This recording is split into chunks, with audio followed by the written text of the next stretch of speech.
¿Qué pautas tienen que seguir los padres para evitar que sus hijos pues eviten estudiar o hacer los deberes tras el divorcio o la ruptura de pareja? Pues además esto nos viene genial, Rafa, porque vamos de cara a empezar la época escolar y yo creo que les vamos a dar las pautas idóneas para que ya los padres divorciados que se están estrenando empiecen con buen pie. Sí. Pues creo que hay un aspecto que es fundamental. A nivel de tareas escolares, siempre lo que se aspira cuando hay, desde el aspecto docente, es muy importante que se sepa coordinar. Y coordinarse significa asumir ciertos roles, y ciertos roles en el seno de la familia. En este caso, cuando hay una ruptura, lo que es el ambiente escolar, siempre tiende un poco a dirigir, a mediatizar un poco lo que son las pautas un poco a seguir. Y en la línea que me preguntas, yo creo que es muy importante y asumir muy claro que hay que establecer los roles y seguir digamos, lo que se acuerde, lo que medie, en este caso, el centro escolar. Pero Rafa, es habitual como profesor, que tú eres y que lo verás en tu clase, la excusa típica de, no sé si te dicen maestro, profesor, no sé cómo te dirán.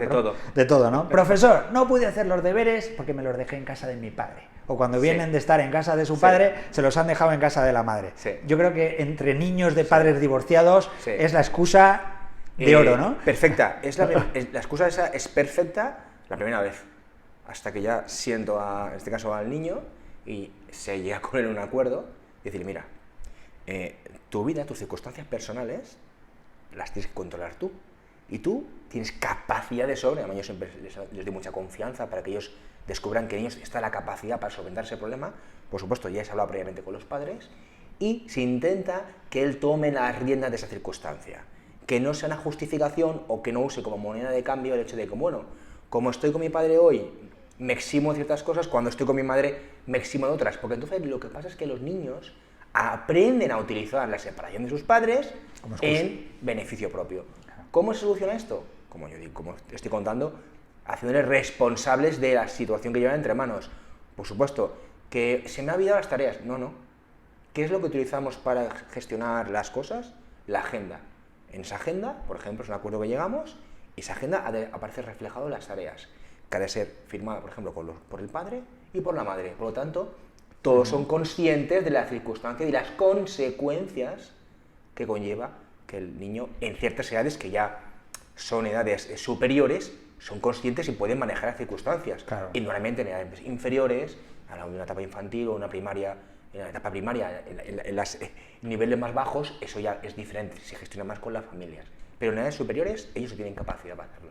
¿Y cómo se organiza el colegio con los padres para controlar y conseguir, has hablado de la agenda, pero para conseguir que los menores realmente cumplan con esas tareas y que los padres sepan exactamente qué deberes tienen que hacer en casa o qué tienen que preparar porque hay un examen o hay una prueba de calificación? ¿Cómo funcionamos? Pues mira, hay un tema básico.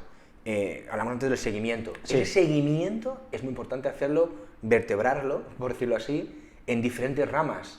Una rama sería la agenda, otra sería los mensajes propios que el centro escolar tenga, bien sea correos electrónicos o si tiene el centro una plataforma personal por la cual se puede comunicar con las familias.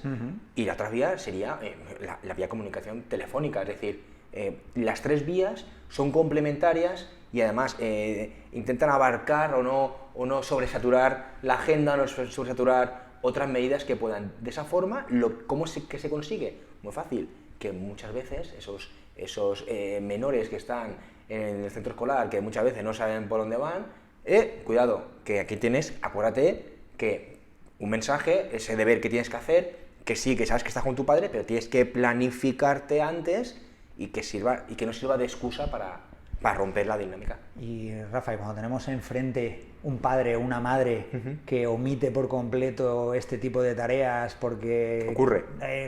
Ya ahí, ¿qué hacéis? ¿Cómo equilibráis ese...? Claro, pues muy sencillo. Generalmente cuando no hay colaboración en el ámbito familiar, bien porque los ambientes están muy desestructurados, que nos ocurre, o en otros momentos porque los padres, sus preocupaciones están centradas en otros temas, que eso ya sabes a qué me refiero. Sí, el divorcio muy común. Efectivamente. Sin duda alguna, el objetivo cambia. Lo prioritario ya no es lo académico. Lo prioritario es el menor, es su estado emocional, es dejarle tiempo para expresar, es no hacerle caso a pequeñas reacciones o que son habituales, acciones impulsivas que sabes que no corresponden a lo que cabría en él. Ese es el cambio de paradigma, ¿no? Yo no le puedo exigir a un niño que me traiga las tareas cuando en su casa está viviendo, a lo mejor, un calvario o una situación de gran tensión. O sea que ahí vosotros como profesores y los centros escolares sois conscientes de la situación, y lo que hacéis es levantar un poco también el pie del acelerador. Claro, y sin duda alguna. Y si proponen, ahí es cuando el centro y el docente propone adaptaciones, lo que se llama adaptaciones curriculares. Hacen pequeñas modificaciones de lo que en este caso se le exige al alumno para, de alguna forma, que acceda al currículum, para que acceda a la formación de los alumnos. Porque suele ser incluso habitual también en este tipo de situaciones que haya una bajada de rendimiento escolar por el impacto emocional que están viviendo. Exactamente. Eso es una de las primeras reacciones, es altibajos o inexplicación de comportamientos que hasta ahora el niño no manifestaba, ¿no? Claro. O ausencias, o de repente se torna muy agresivo. Ese tipo de circunstancias muchas veces llevan a indicar que posiblemente detrás hay un indicio de que algo está ocurriendo en la familia. Rafa, hay algo que siempre provoca también malestar, y es el hecho de las actividades extraescolares, sobre todo, en muchas ocasiones, las que os afectan a vosotros como profesores. El hecho de que, tenemos esta bajada de rendimiento, ya hemos pasado una adaptación, ya llevamos una serie de meses donde el crío ya empieza a tener una estabilidad, pero no consigue esa recuperación, y veis necesario el decirle a los padres: hace falta pues una academia, un profesor particular, un apoyo extra. Y viene el conflicto con los padres. Claro.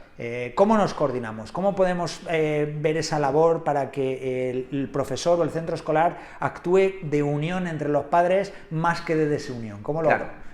Generalmente era así, es decir, lo que se suele establecer, antes hemos hablado de vertebrar en 3 áreas o 3 ramas la forma de comunicación, pero habría una cuarta que tal vez sea la más importante, que sea la tutoría personalizada con los progenitores.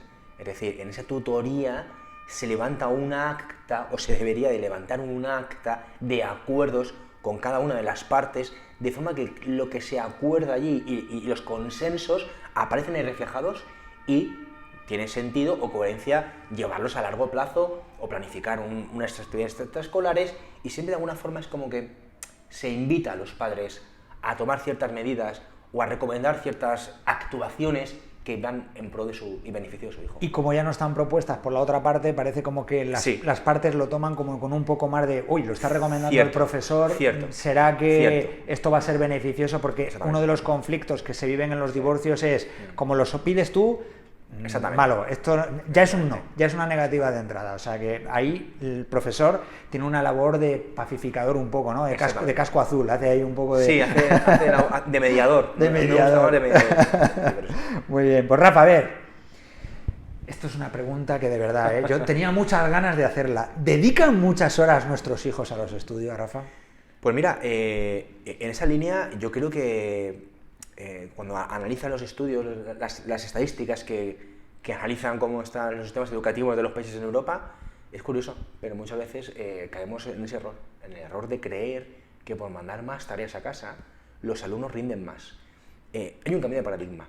Esto tiene que ver con algo que va más allá de la política, de los sistemas educativos, de lo meramente social.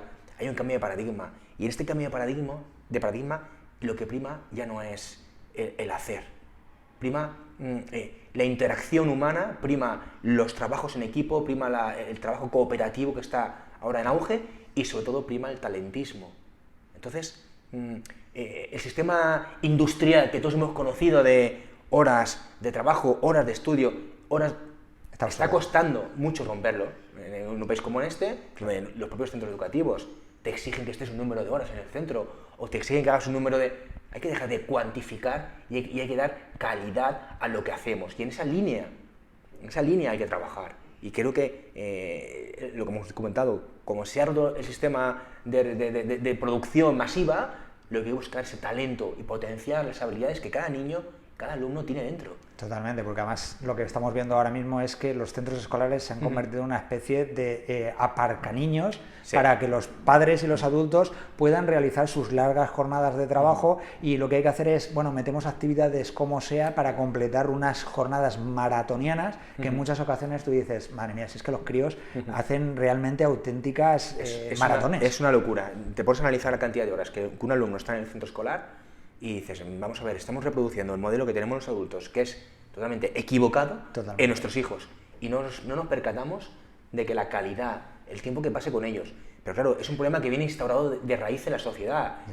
¿Cómo vamos a pedir al centro que libere a los hijos si no podemos exactamente, cuando los propios padres, las jornadas de trabajo que hay son hasta las 8 de la noche en un país donde los supermercados y las tiendas cierran a las 10, llegan las familias a las 11:30, muchos padres a casa, llegan a estar sus hijos acostados.